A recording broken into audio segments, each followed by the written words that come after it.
All right, so moving right along here, you should be in your Coinbase account, and where I'd like you to go now so we can purchase your first Bitcoin. Again, whether it's $100, I'm recommending a minimum of 100 because it's going to open you up to all kinds of opportunities I'll be showing you later, and this kind of gives you enough to work with. But if you need to do $1 or $5 or $10 just to start to get the feel for this, you can always get more later. I'm just recommending 100 as a good starting point. When you do 100, you'll get a $10 bonus of Bitcoin from Coinbase, and so will I, so it's a good deal. But regardless of where you're starting from, let's just get something so you can start to really learn and take advantage of the opportunities that I'll be showing you. Let me just give you one example before we get this. For those that do about $100, you can even do about $80. You'll be able to take advantage of an opportunity I'll be showing you in the future where you can get 1% compounded per day on your Bitcoin, which is remarkable. It doesn't sound like a lot, right? But that's 5% a week. It's only on weekdays, when there's about 20 weekdays in a month, so that would come to over 20% compounded in a month. So, getting involved with Bitcoin is more than just about buying and holding. It opens up a whole new world of opportunities. And the one I just shared with you where you're getting 1% return compounded a day, 20% a month, 40% in 2 months, huge returns. That's just one of so many different opportunities I'll be showing you. So that's why I encourage you to start with like 100, or you could do about 80 US dollars in Bitcoin. But you don't have to. If you want to start with something much smaller, you certainly can. But let's just keep moving forward so you can take advantage of the opportunities in this new world as you learn and go forward. So let's take this next step. Go to Buy Sell, which is right here. Look at my mouse. Click on the Buy Sell. And it's going to say Payment Method Required.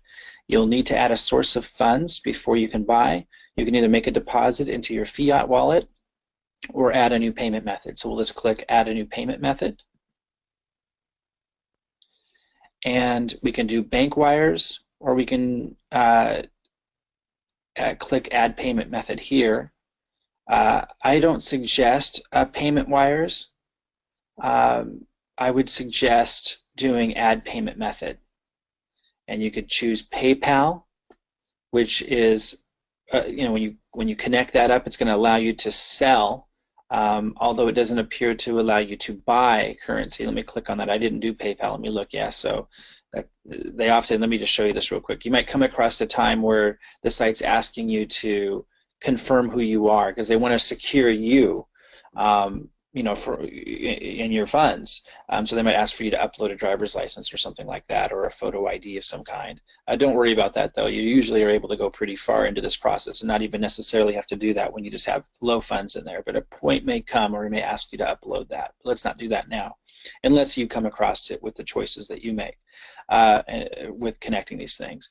Bank account. Now this takes 4 to 5 days. If you hook up your bank account, it'll take 4 or 5 days when you make a purchase for that to process, because banks are slow. And so, which is what the cryptocurrency market's changing, right? Once you get into the cryptocurrency arena and you have Bitcoin or whatever cryptocurrency you're using, I suggest Bitcoin initially. When you have it in your account, things can move much faster, but getting it in here can be slow sometimes, depending on what you're doing. So bank account 4 to 5 days, but you have higher limits of how much you can do and how much you can move. So I suggest everybody link their bank account in here. If you want to go to Google and search Coinbase, you'll see it's very reputable, so you're not going to have a concern there. High security. Some of the highest security that you'll ever see is used by the cryptocurrency industry for obvious reasons. Then your other option is the credit or debit card. Now the cool thing about this is it's instant. So if you use a credit or a debit card, you can instantly buy your Bitcoin. So for some of you, that's going to be the next step you should take, just so you can get some in. It's nice just to give you, especially if you're just doing a little, I think that's your best bet because it's fast and you're started and this isn't going to delay. So if you were to choose that, I just want you to know, because the banks charge a lot of money, which is what cryptocurrency gets you out of once you make the purchase and you're working with Bitcoin and you start making Bitcoin with the opportunities I show you, you don't have all these fees all the time at the way you do with these banks. But this says, please note that we only accept Visa and MasterCard and charge so you can't use American Express or something like that, Visa or MasterCard, and there's a 3.99% fee. So for a lot of you, if you're doing like $100 or less, or even like $500 or less, this may be a viable option. With the opportunities that I'll be showing you, that's a small percentage to pay for to get in and get started right away.